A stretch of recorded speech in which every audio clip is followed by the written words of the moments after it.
Mga tiyak na sitwasyong pangkomunikasyon ang nilalaman ng Module 3 sa kursong Kontekstwalisadong Komunikasyon.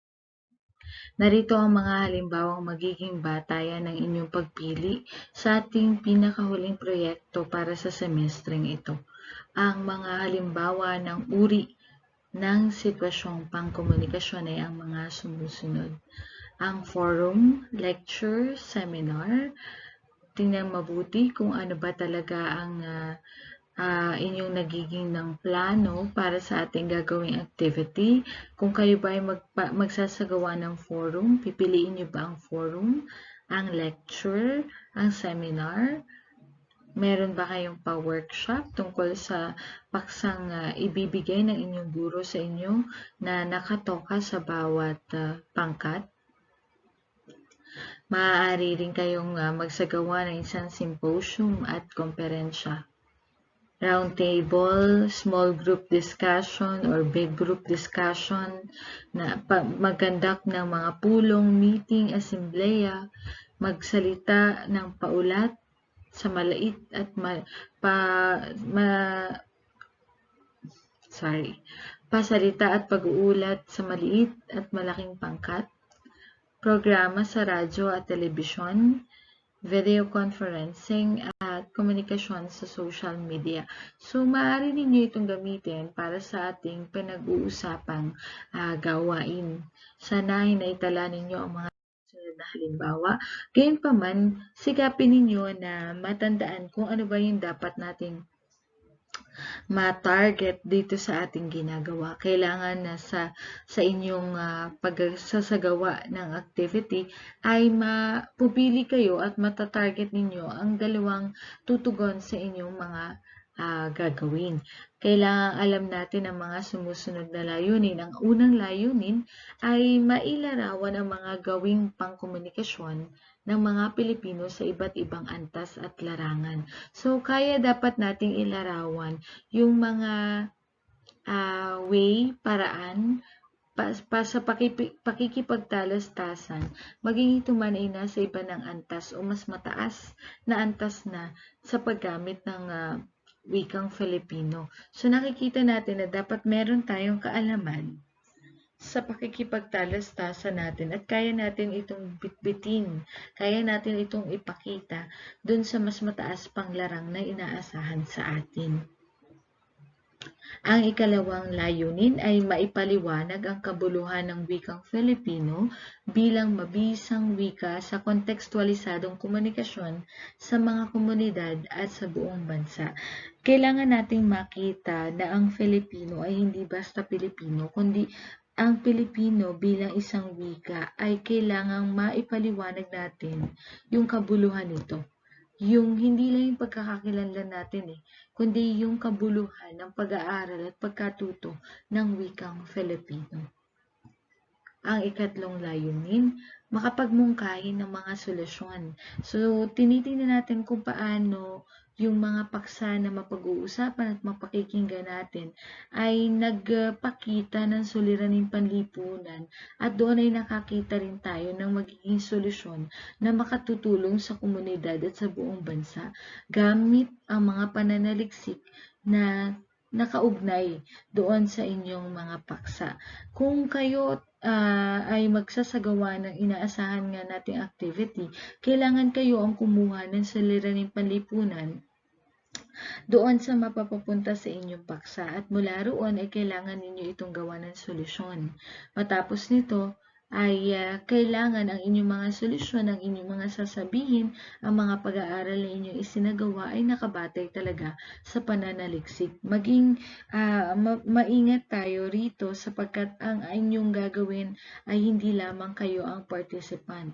Hindi lamang kayo ang hindi lamang kayo ng mga kaklase ninyo ang makikinig dito sa inyong gagawin, kundi dahil sa uri ng sitwasyong pangkomunikasyon na inyong pipiliin, mayroon po tayong, meron ako ibinigay na requirement para dito na 50 participant dapat ang makadadalo pataas doon sa inyong mga gagawing activity. Hindi pwede na basta kaklase lang, kundi dapat ay merong isang tao, 2, 5, 10 na mga katao na nagkaroon ng interes dahil sa tinatalakay ninyo na siyang magbibigay ng kabuluhan sa pagkatuto nila ng wikang Pilipino at magkaroon sila ng kaalaman kung paano pa gagamitin ng Filipino sa mas mataas pang larang. So, yan yung mga dapat angkin natin bago tayo magsagawa ng ating pinag-uusapang activity. Ngayon ay dumako na dito sa layuning kasanayan o pangkasanayan. Ano-ano ba yung mga layunin na to? So, inaasahan na dapat tayo ay sanay sa paggamit ng wikang Filipino sa iba't ibang tiyak na sitwasyon na pangkomunikasyon sa lipunang Filipino. So, inaasahan na sanay kang gumamit ng wikang Filipino kapag ikaw ay mag-vlog. Ikaw ay magsasagawa ng seminar, kapag ikaw ay magsasagawa ng forum. Pero hindi naman na ibig sabihin is a must itong ating pinag-uusapan kasi may mga tema po tayo na nasa wikang banyagang Ingles. Therefore, kung ang kanila ring audience ay na mga banyaga, mga hindi Filipino, so asahan natin na talaga ang mga taong iyon ay ang mga medium na gagamitin dito ay mga dayuhang wika. Gayunpaman, kung tayo nasa Pilipinas at ang ating tinitingnan dito ay ang sitwasyong pangkomunikasyon nating mga Pilipino sa lipunang ating ginagalawan, inaasahan na tayo ay marunong gumamit ng wikang Filipino. Ang ikalawa ay makapagpahayag ng mga makabuluhang kaisipan sa pamamagitan ng tradisyonal at modernong medyang akma sa kontekstong Pilipino. Gagamit na po tayo dito ng instrumento para yung mga makabuluhang kaisipan na ating sasabihin ay lulutang sa pamamagitan ng mga tradisyonal at modernong media na ibinibigay sa atin. So, meron tayong mga traditional na paraan para makapagpahayag ng mga kaisipan natin sa pamamagitan ng radyo, ng TV, sa pamamagitan ng pagsulat, sa pamamagitan ng pagbabalita. Pero ngayon na nasa panahon tayo ng ganitong sitwasyon, maaari na natin gamitin sa pagpapahayag ng kabuluhan ng mga kaisipang umiiral sa atin yung Facebook Live, yung Zoom, yung mga application na makapagpapahayag sa pinakamadaling paraan ng mga kaisipang dapat nating malaman at maging bihasa dun sa mga iyon. So, yun yung tinatalakay sa ikalawang layunin. Pagdating sa ikatlong layunin ay kailangang makagawa tayo ng isang malikhain at mapanghikayat na presentasyon na siyang nanggaling doon sa pag-aanalisa natin, doon sa pagsusuri natin sa iba't ibang paksa na ibinigay sa inyo ng inyong guro. At ako na ngayon, magbibigay ako sa pangkat 1 hanggang pangkat 5 ng magkakaibang paksa na siyang inanalyze nyo muna, kinuha ang impormasyon at ginawan ito ng pagiging malikhain at mapanghikayat upang sa gayon ay maging interesado ang mga tagapakinig sa inyong sasabihin, sa inyong gagawing activity para sa kanila. Ika-4 ay makagawa tayo ng makabuluhan at mabisang materyales sa komunikasyon na akma sa iba't ibang konteksto. Ang inaasahan ko po dito sa ika-4 na layunin ay alam natin kung ano yung mga materyales na magagamit natin kapag tayo ay nagsimula na makipag-usap. So, syempre dahil sa panahon na to at sa modernong media ang pinakang madali na magagamit natin, inaasahan na yung materyales gaya ng mikropono, gaya ng sa internet, ng laptop, ng kagamitang paggagamitan ng pag-video ay sikapin na makatutulong para ang ating maisasagawa ay isang may makabuluhang konteksto. So, tayo sa ikatlong bahagi ng mga layunin kung saan yung ating natutunan, alam na natin mula sa mga layuning pangkaalaman, and then nakasanayan na natin ang mga bagay na natutunan natin, at ngayon naman ay inaasahan na pahahalagahan natin ang mga iyon. At ang una nating gagawing pagpapahalaga ay yung pagpapahalaga sa sariling paraan ng pagpapahayag ng mga Pilipino o ng mga batang kagaya mo sa mga antas o sa mga larangang ikaw ay malalim na magpapahalaga ng iyong ginagawa. For example, nagsalita ka, inanyayahan ka, kagaya ngayon, kayo ay magsasagawa ng activity at inaasahan ng bawat mag-aaral ay magiging speaker doon sa kanilang gagawin. So, doon pa lang ay dapat kakitaan sila ng pagpapahalaga sa paraan ng pagpapahayag. Kasi hindi pwede na basta lang, hindi pwede na project lang naman to. So, yun na yun. Parang ganun. Hindi po kailangan mahalaga na makita mo kung bakit ka nagsasalita at kung para saan ang iyong mga sinasabi. Ikalawa, kaya mo dapat magbigay ng gabay or mas maganda na pahalagahan na natin yung mga gabay na kailangan dun sa media, sa modernong media, sa mga uri ng sitwasyon na ating gagamitin. Uri ng sitwasyong pangkomunikasyon na ating gagamitin sapagkat upang ito ay maiwasan yung hindi magagandang mga komento, hindi magandang kalalabasan ng ating ginagawang activity. Ang ikatlo, maisalang-alang dapat natin pa rin yung kultura at yung iba pang aspekto ng panlipunan sa paraan ng pakikipagpalitan ng ideya. So, may panahon na magbibigay sila ng komento at mula roon ay dapat matugunan natin kung paano tayo makatutulong dun sa pang-araw-araw nilang pangangailangan. At ito na yung sinasabi natin na baka yung suliraning panlipunan na nakuha ninyo bilang isang pangkat at tapos naibigay ninyo yung solusyon ay nakatulong ng lubos dun sa pangangailangan ng mga taong nakikinig sa inyo. Kasi baka yun na lang yung paraan niya para mabuhay eh. Baka yun na lang yung way niya para matutunan niya kung paano pa siya kikilos dun sa suliraning kanyang kinaharap. So, kailangan na mapalutang pa rin natin at maisa alang-alang yung kultura. No? Then, ang kasunod ay makapag-ambag sa pagtataguyod ng wikang Filipino. Tayo na yung magiging instrumento kung paano tayo makakapag-ambag sa kanila ng gawain at pagpapaunlad sa wikang Filipino na siya namang atin talaga. So, yun yung nakikita natin na layunin na dapat nating isaalang-alang at sa format na ibibigay ko sa inyo ay isahan nyo na talagang kailangan ay alam ninyo ang bawat layunin. Paano ito gagawin? Narito ang pamamaraan. Bibigyan kayo ng guro ninyo ng mga video na papanoorin at ang mga halimbawa nito ay ang mga video na nanggagaling sa forum na nagaganap sa Senado. So, para po yan sa pangkat isa. Para sa ibang pangkat, sila ay makikinig naman ng mga programa sa radyo at telebisyon. Para sa huling pangkat, sila ay magsusuri ng mga teksto at diskurso. Nariyan ang mga e-journal na kailangan basahin, kunan ng suliraning panlipunan at mula roon ay makagawa ng solusyon gamit ang pananaliksik.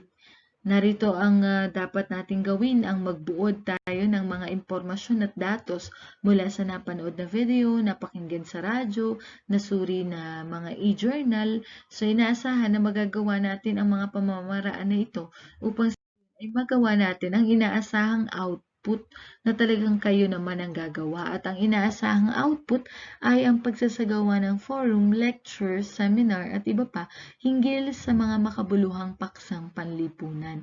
Gayunpaman, anuman ang mapipili ninyong uri ng sitwasyong panlipunan, yun po ang pinakang aasahan natin na talagang maisa sa katuparan ng pangkat ninyo. So, yung mga dapat nating isaalang-alang. Gayunpaman, narito ang mga paksa na magiging ng ginagawa ninyong output. Gaya na sinabi ko kanina, kayo ay manonood ng video, mga aktual na forum na nagaganap sa Senado, pero hindi ibig sabihin na kung ito ang napapunta sa inyo, ay forum na rin ang inyong isasagawa. Maaari kayong tumingin doon ng suliranin na sa forum na pinanood nyo na video 1, video 2, video 3 ay nagkatulad-tulad sila sa suliraning panlipunan. Kung ganun ang nangyari, then mag-isip kayo paano ninyo bibigyan nyo ng solusyon at sa paanong paraan, anong uri ng sitwasyong pangkomunikasyon ang inyong gagamitin. So, yan po yung sinasabi natin, ano? Pwedeng bago, pwedeng medyo luma-luma, pero mas maganda kung napapanahon ang issue na inyong pag-uusapan. Para sa programa sa radyo at telebisyon, ang usapin ng Pilipinas na magiging Filipinas, maaaring ito ay luma na pero tumingin tayo kung ano yung problema na pwede pa nating bigyan ng solusyon. Gayon din kasama ang paksang bawal ang pasaway, pag-usad ng peace talks na sa nakalipas na 4 na dekada, sinuri. So, ang mga paksang ito nakabilang sa inyong mga gawain. Meron ding magbibigay ng ideya tungkol sa Phylon ngayon. MRT, tungkol sa MRT. Medyo matagal na ang paksang ito pero maaari kayong tumingin sa website ng Phylon ngayon upang magbago ng paksa. Mainam lang na kailangan suliraning panlipunan talaga yung konteksto ng inyong kukunin. Isa rin dito ang ideya ng kalikasan pero nakasentro ito sa konsepto ng minahan. So, maaari din ninyo itong baguhin pero huwag tayong masyadong lalayo dun sa konteksto ng Phylon ngayon. Narito ang para sa ika-4 na pangkat, sila naman ay magsusuri ng mga makabuluhang social media pages at kung paano ito naging makabuluhan, yan ang ating aalamin sa kanilang isang sagawang activity. Narito ang pagsusuri sa tanggol kasayan, tang-inadis pero hindi tayo nagmumura, no? Mura lang pero hindi nabibili. So ano yung konteksto nito? Bakit ito makabuluhan? And also yung pixel offensive. Paano ba naging makabuluhan to? Maaaring hindi ito sikat sa paningin ninyo sapagkat sa konteksto ng pag-aaral ng wikang Filipino ay bibihira ang nagmamahal at nagmamalasakit dito. Kaya yung mga ganitong mga pages, yung mga ganitong video ay hindi masyado natin pinagtutuunan ng pansin. Mas sikat pa sa atin ang mga TikTok na nakakapanlibang pero kung papansinin mo ay may konteksto ng mababaw at hindi ganong kabigat at makabuluhang pagpapahayag ng dapat matutunan ng mga tao, lalo tigit ng mga Pilipino. Sustainable Development Goals sa wikang Filipino ay kasama sa pangkat-4. Ito ay tungkol sa pag-unlad ng wikang Filipino na ang nagiging karakter ay hindi lamang Filipino kundi nakakarating na rin tayo doon sa mga bansang pwede nating pag-usapan na may mga Pilipino doon at may marunong gumamit ng wikang Filipino. Kaya kahit nakasulat ito sa wikang Filipino ay patunay lamang na ang wika natin ay Narito naman ang ika-5 na tinatawag nating e-journal. Ito yung pagsusuri natin ng mga diskurso, ng mga teksto, At sa pangkat-5, ito yung inaasahan nating babasahin. At itong pangalawa, matapos na basahin ay lilikha o bubuo ng tema na pangkalahatan para sa kanilang mga gagawing activity. At mula roon ay bibigyan nga po natin ng solusyon. Paano ito gagawin? Itong mga ibinigay ko na. So, bago ninyo basahin ang mga sumusunod kung paano ito talaga isasagawa at anong inaasahan ko, narito ang inaasahan na paksa sa bawat pangkat. At pwede nyo balikan ang mga paksa na ibinigay ko sa inyo. Nakikita rin po yun sa syllabus na matatagpuan sa ating mga Google Classroom. Ang mga paksang binigay ko at ang mga URL nandoon na rin. So, ang lahat ng pinapagawa ko ay matatagpuan sa konsepto na ibinigay sa ating syllabus sa tayo ay sumusunod lamang dahil sa pagpapahalaga ng pag-aaral ng wikang Filipino at ng panitikan. So muli, maraming salamat sa inyong pakikinig.